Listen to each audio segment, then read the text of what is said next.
Assalamualaikum warahmatullahi wabarakatuh. Halo sobat setia Fakta Kehidupan. Tidak lupa kami sampaikan salam sehat, salam sejahtera. Semoga tercurah segala bentuk kebaikan dan juga kita semua dalam lindungannya. Seperti biasa, kita akan berbagi kisah dari yang unik, menarik sampai bikin nangis. Mari kita simak kisahnya.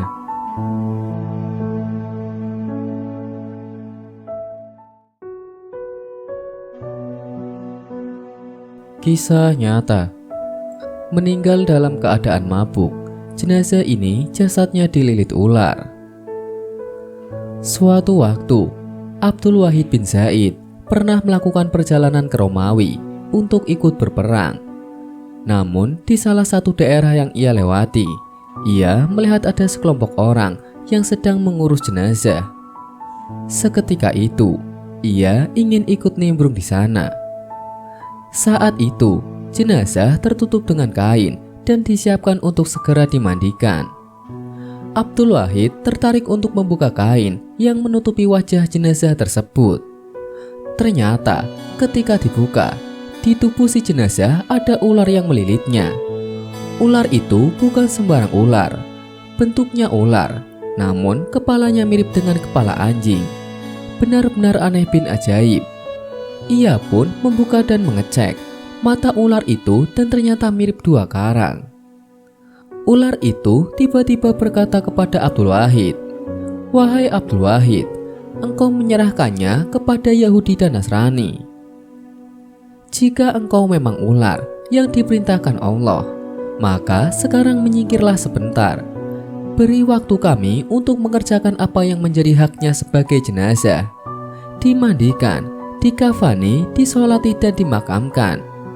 Setelah itu, terserah kamu mau berbuat apa kepadanya," jawab Abdul Wahid. Sontak, ular itu pun bergerak menuju pojokan rumah. Jenazah pun diperlakukan sebagaimana mestinya. Namun, ular itu terus memantau dan mengintai si jenazah. Saat perut si jenazah ditekan untuk dikeluarkan kotoran-kotorannya, ternyata ada hammer atau minuman keras yang keluar darinya. Jenazah pun dimandikan. Setelah itu, sesuai kesepakatan dengan Abdul Wahid, ular itu pun langsung melilitnya kembali. Jenazah itu pun lantas dikafani dan dimakamkan bersama ular yang melilit tubuhnya itu. Setelah mengurus jenazah selesai, Abdul Wahid merasa penasaran dengan apa sebenarnya yang telah dikerjakan oleh si jenazah tersebut semasa hidupnya, sehingga dia mendapatkan balasan seperti itu tadi. Ia meninggal dalam keadaan mabuk, jawab salah seorang yang ada di sana menjelaskan. Kisah di atas terdapat dalam kitab Al-Nali Al-Hadis fil Hikayat Al-Hadis, karya Abu Has Umar bin Al-Husain Al-Samarqandi. Lewat kisah ini kita menjadi paham betapa hammer, harak atau minuman keras itu hendaknya ditinggalkan.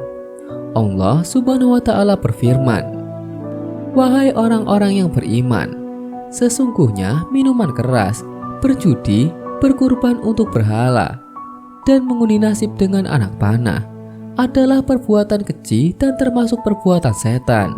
Maka jauhilah perbuatan-perbuatan itu agar kamu beruntung." Quran Surat Al-Ma'idah ayat 90.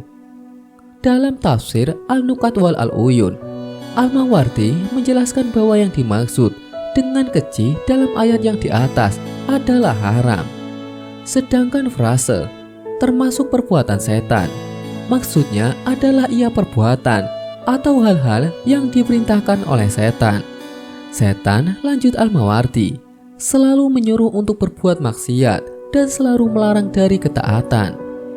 Nabi Muhammad SAW bersabda, "Setiap apa yang memabukkan adalah hammer, dan setiap yang memabukkan adalah haram.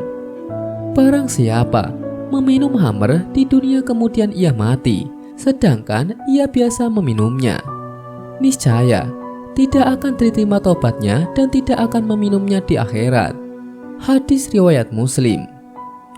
Dari penjelasan di atas dapat dipahami betapa hammer apapun bentuk dan jenisnya, adalah hal yang haram, yang karenanya harus ditinggalkan oleh setiap muslim.